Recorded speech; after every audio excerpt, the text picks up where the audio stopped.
आज के रन का फंडा के एपिसोड में हम लोग मल्टीपल चीजों को डिस्कस करने वाले सिंगल एपिसोड में। तो आपके लिए मैं नीचे टाइमलाइन में मेंशन कर दूंगा, आप अपने रेलेवेंट सेक्शन में टाइमलाइन के अकॉर्डिंग जा सकते हो। सबसे पहले मैं बात कर लेता हूं क्रेज़ैक के आईपीओ के बारे में। अगर उसको चेकआउट करोगे, ऑलरेडी सब्सक्रिप्शन को खुले हुए इसके 2 दिन हो चुका है। आप यहां पे चेकआउट करोगे तो रिटेल ने ठीक ठाक सब्सक्रिप्शन दिया है, एचएनआई कैटेगरी में 4 गुना हो गया, क्यूआईबी की तरफ से अभी तक रिस्पॉन्स नहीं मिला है।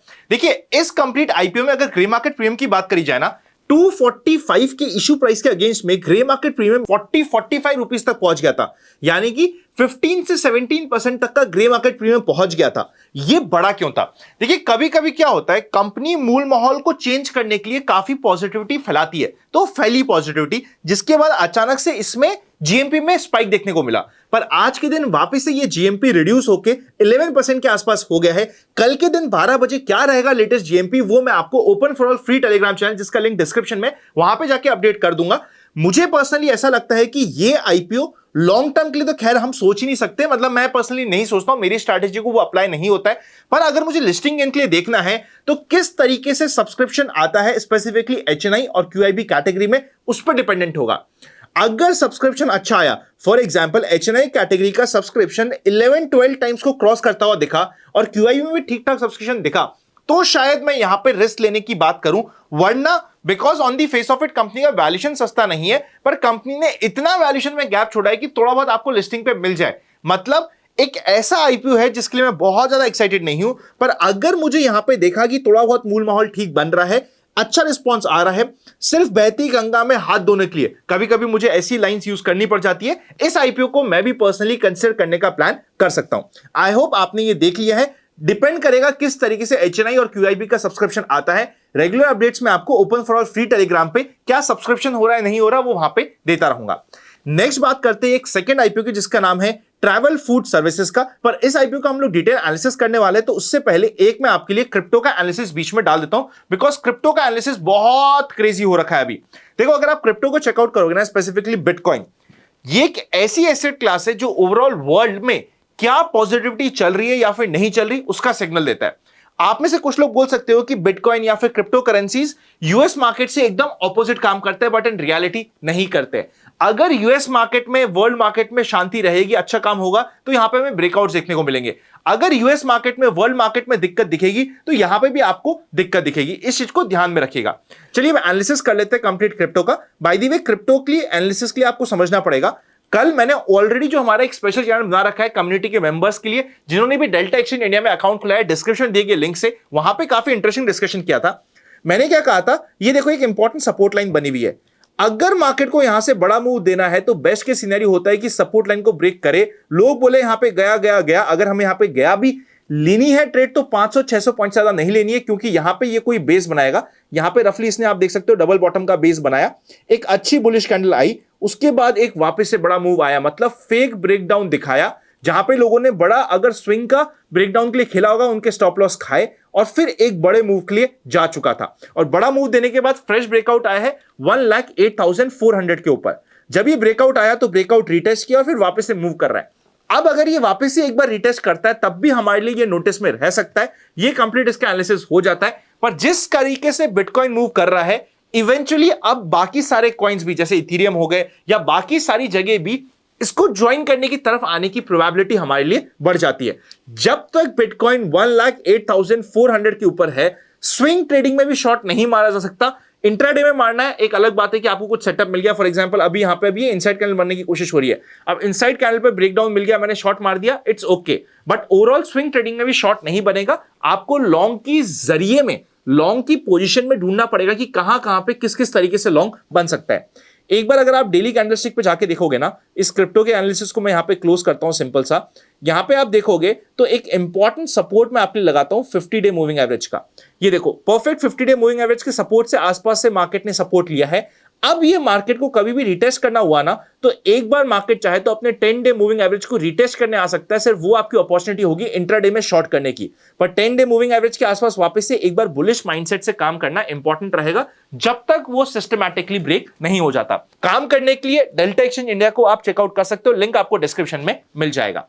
चलिए अब चलते हैं हमारे नेक्स्ट आईपीओ के एनालिसिस पे, और अब हम एनालिसिस करने वाले हैं ट्रैवल फूड सर्विसेज के आईपीओ के बारे में। कंपनी का इनकॉर्पोरेशन हुआ था 2007 में। आज के दिन कंपनी ट्रैवल क्यूएसआर में और लाउंजेस में काम करती है। मतलब ये एक ऐसा इनका सेगमेंट है जो बढ़ रहा है इंडिया में, और इंडिया में कंजम्पशन स्पेसिफिकली ट्रैवल स्पेस में और रेस्टोरेंट स्पेस में अच्छा बढ़ेगा अगर हम प्रॉफिटेबली मैनेज कर पा रहे हैं। तो I feel this can be a big next sector in India. Already Covid के बाद अच्छा कर रहा है और अच्छी होने की प्रोबेबिलिटी बढ़ जाती है। कंपनी के अगर आप F&B ब्रांड के पोर्टफोलियो की बात करोगे, 117 पार्टनर्स ऑलरेडी है एंड इन-हाउस ब्रांड भी इनके पास ऑलरेडी अवेलेबल है। आईपीओ ओपन होने वाला है 7th ऑफ जुलाई को, क्लोज होगा 9th को, यानी कि नेक्स्ट वीक मंडे को आईपीओ ओपन हो जाएगा। 10th ऑफ जुलाई को है टेंटेटिव अलॉटमेंट की डेट। 11th को या तो आपको शेयर्स नहीं तो अपना पैसा रिफंड मिल जाएगा, एंड 14th ऑफ जुलाई है टेंटेटिव लिस्टिंग की डेट। अगर हम एलोकेशंस की बात करें तो रिटेल कैटेगरी में 13 शेयर्स का एक लॉट होने वाला है 14,300 रुपीज का। एचएनआई स्मॉल के लिए आपको मिनिमम 14 लॉट्स और एचएनआई बिग के लिए मिनिमम 70 लॉट्स के लिए अप्लाई करना पड़ेगा। एनएसई बीएसई दोनों पे लिस्टिंग है। टोटल साइज ऑफ आईपीओ है 2000 करोड़, छोटा नहीं है, थोड़ी बड़ी साइज का आईपीओ है, और पूरा का पूरा है ओएफएस। इस कंप्लीट आईपीओ का मुझसे अगर सबसे दो बड़े नेगेटिव पूछे जाएंगे तो पहला बोलूंगा कि ये पूरा जा रहा है ओएफएस पे। कंपनी का कोई भी पैसा प्रोडक्शन पे, कंपनी के बिजनेस को आगे बढ़ाने में, एक्सपेंशन पे नहीं जा रहा है, ये नेगेटिव है। सेकेंड नेगेटिव है इसका थोड़ा सा प्राइस बैंड। 1045 से लेके 1100 रुपीज का प्राइस बैंड है। यही प्राइस बैंड 1000 या फिर उसके नीचे होता ना तो एक साइकोलॉजिकल कंफर्ट मिलता और वैल्यूएशन में भी और कंफर्ट मिलता, और एक ये ऐसा आईपीओ भी हो सकता था जिसको मैं कहता कि भाई ये इतनी बड़ी साइज का आईपीओ है पर फिर भी बढ़ चढ़ के इसमें सब्सक्रिप्शन आएगा, बहुत इंटरेस्टिंग हो जाएगा। पर अभी वो मैं नहीं कह पाऊंगा, आपको पूरा एनालिसिस समझना पड़ेगा। अगर हम नेक्स्ट बात करते हैं इसके टोटल फाइनेंशियल्स की तो आप चेकआउट करिएगा 2024 वर्सेस 2025 में रेवेन्यू इंक्रीज हुआ है 21% से, ऑलमोस्ट सेम परसेंट यानी कि 27% से इंक्रीज हुआ है प्रॉफिट आफ्टर टैक्स। अच्छी ग्रोथ रेट है। बोरोइंग बहुत लिमिटेड है, कोई टेंशन की बात नहीं है। अगर हम कंपनी का रिटर्न ऑन इक्विटी देखते तो 35% का, रिटर्न कैपिटल एम्प्लॉयड 51% का, बिकॉज ये काइंड ऑफ सर्विस इंडस्ट्री में आ जाती है जहां पे यूजुअली रिटर्न ऑन इक्विटी थोड़ा सा हाई रहता है। पैट का मार्जिन 21.54% का अच्छा है। देखो हमने बुरी बात कर ली तो जो अच्छी है वो भी बतानी पड़ेगी। कंपनी का ईपीएस निकल के आ रहा है 22.63 का, और पी थोड़ा सा ऑन दी हायर साइड होते हुए 48 के आसपास का है।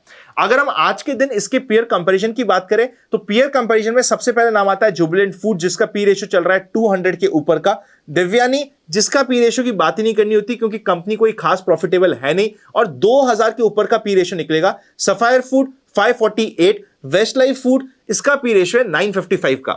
तो इनके कंपैरिजन जितने भी हो रहे हैं ना, उन्होंने यूजुअली प्रॉफिट ज्यादा कमाया नहीं है। तो कंपनी कह रही है कि भैया मैं तो अच्छा खासा प्रॉफिट कर रही हूं। अगर आप इनकी बॉटम लाइन चेकआउट करोगे 2025 की, कंपनी कह रही है मैंने तो 350 करोड़ के ऊपर का प्रॉफिट किया है। अब अगर इतना प्रॉफिट किया है तो मैं अच्छी वैल्यूएशन डिमांड करूंगी, तो ये थोड़ा सा रिच वैल्यूएशन यहां पे डिमांड कर रही है। साइज को देखते हुए और रिचनेस ऑफ द वैल्यूएशन को, डिमांड को देखते हुए आज के दिन इस आईपीओ में ग्रे मार्केट प्रीमियम चल रहा है 8% के आसपास का। ये एज पर सोर्सेज है, कोई एडवाइस नहीं है, कोई टिप नहीं है। कंक्लूजन ये है कि एक ऐसा आईपीओ है जिसको मैं क्लोजली वॉच आउट करने वाला हूं। नेक्स्ट वीक का one of the better IPO में से ये एक आईपीओ होने वाला है। इस वीक का जो क्रीजैक का आईपीओ है उसमें यूजुअली मैं देखूंगा सब्सक्रिप्शन, और सब्सक्रिप्शन ठीक हुआ तो कल अप्लाई करने का प्लान कर लूंगा। इच्छा ऐसी हो रही है।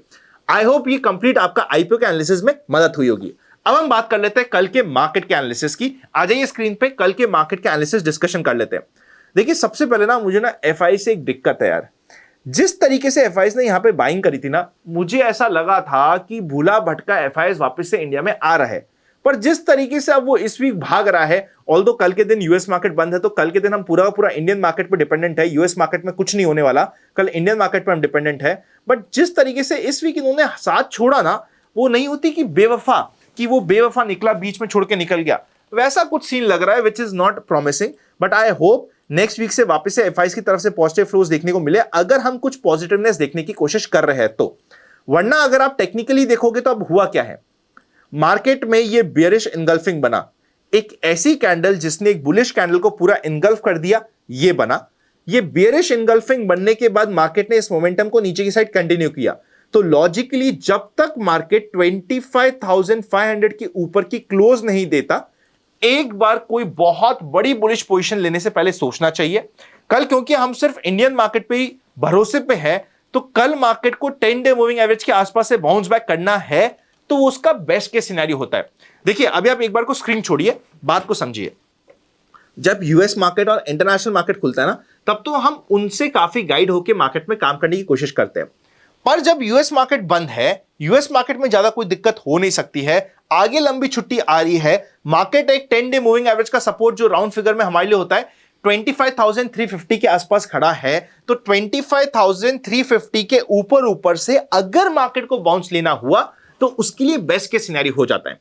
इस कंप्लीट सिचुएशन में 3 दिन पहले मैंने वीडियो बनाया था जब मार्केट 25,600 के आसपास था, मैंने लमसम की बात करी थी कि यार अभी लमसम का रिस्क रिवॉर्ड रेशियो नहीं बनता है। इसी के साथ साथ एक और इंपॉर्टेंट अपडेट मैं आपको देता हूं। यहां पे मुझे क्या लगता है, हम लोग डेट में काफी पॉजिटिव हुआ था मैं लास्ट ईयर कि भाई मैं खुद डेट में इन्वेस्ट कर रहा हूं लॉन्ग ड्यूरेशन में।